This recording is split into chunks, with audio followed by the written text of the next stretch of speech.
Introduction to Excel. যখন আমরা একটা এক্সেল ফাইল ওপেন করি তখন কিন্তু প্রথমে প্রশ্ন করে যে আপনি কি ব্ল্যাঙ্ক ওয়ার্কবুক ওপেন করতে চান নাকি কোনো টেমপ্লেট রান করতে চান।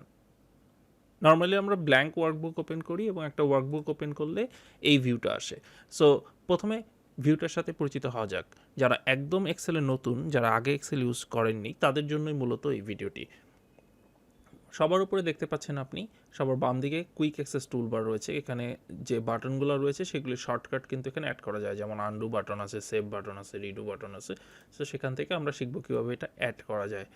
আর ফাইল থেকে শুরু করে প্রত্যেকটা ট্যাবের আন্ডারে অনেকগুলো গ্রুপ আছে এবং প্রত্যেকটা গ্রুপের আন্ডারে বাটন রয়েছে। প্রত্যেকটা বাটনেরই কিছু কিছু ফাংশন রয়েছে। সো পুরা এরিয়াটাকে বলে হচ্ছে রিবন। আপনার এখান থেকে শুরু করে এই পর্যন্ত এরিয়াটাকে বলে হচ্ছে রিবন।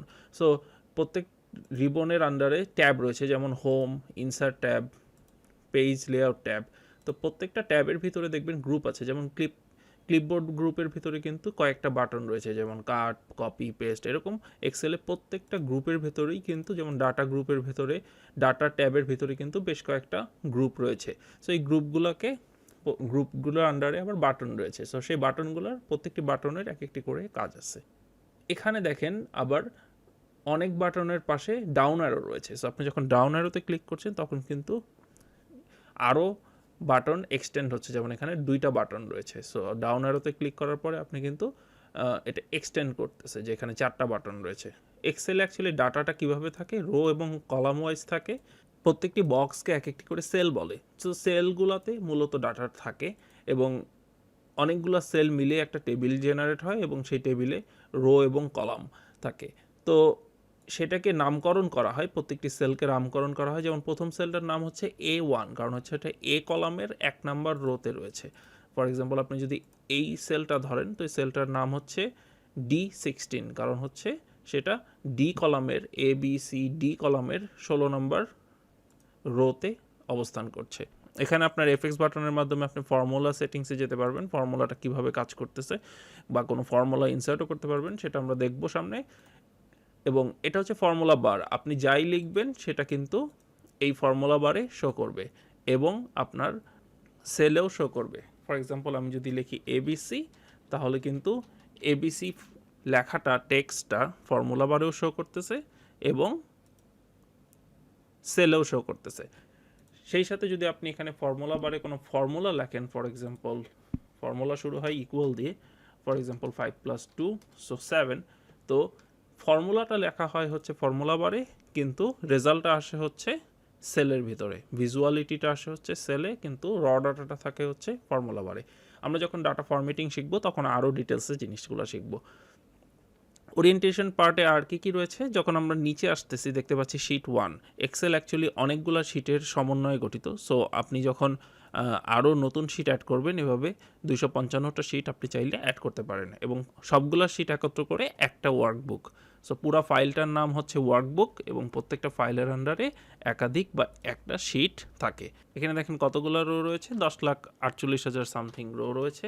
এবং ডান দিকে যদি আপনি যান কতগুলো কলাম রয়েছে, এই যে এক্সএফডি বলতে বোঝানো হয় হচ্ছে আপনার যখন জেড শেষ হয়ে যায় তখন আপনার আবার ডবল এ বি এসি করে শুরু হতে থাকে। এভাবে করে করে সামনে আগালে এক্সএফডি, তার মানে হচ্ছে টোটাল আপনার 16,000 সামথিং, অর্থাৎ 16,000 কলাম আপনি ইনসার্ট করতে পারবেন একটা শিটের ভেতরে। এক্সেলের ডান দিকে দেখেন স্ক্রল বার রয়েছে, যে আপনি যখন অনেক ডাটা থাকবে নিচে নামার জন্য এখানে স্ক্রল বার পাবেন এবং ডান দিকে কলামগুলো দেখার জন্য ডান দিকে স্ক্রল বার পাবেন। এবং নিচে দেখেন জুম বাটন রয়েছে, আপনি যদি কোনো ডাটাকে বড় করে দেখতে চান তাহলে আপনি চাইলে জুম করে এরিয়াটা বড় করতে পারবেন। তার পাশে 3টা ভিউ রয়েছে, নর্মালি আমরা নর্মাল ভিউতে দেখি। এছাড়া পেজ লেআউট ভিউ রয়েছে। পেজ লেআউট ভিউতে আপনার একটা পেজে ডকুমেন্টটা কিভাবে দেখায় সেভাবে দেখায়।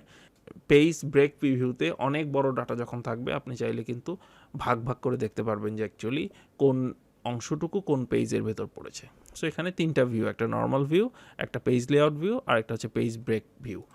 অ্যান্ড ফাইনালি সবার নিচে স্ট্যাটাস বার রয়েছে। যখন আপনি কোনো এরিয়া রেঞ্জ সিলেক্ট করছেন তখন কিন্তু আপনার তার অ্যাভারেজ, তার কাউন্ট, স্ট্যাটাস সাম, স্ট্যাটাসটা আপনাকে স্ট্যাটাস বারে জানায়। এটা ইন্টেলিজেন্স ইউজ করে এক্সেল যে এরিয়াটুকুর জন্য যেরকম প্রযোজ্য সেরকম স্ট্যাটাস জানায়।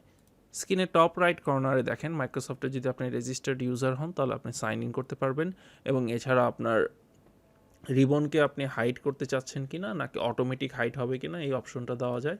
এবং বাকি তিনটা তো খুবই কমন, মিনিমাইজ করা, স্ক্রিন ছোটো করা এবং কেটে দেওয়া।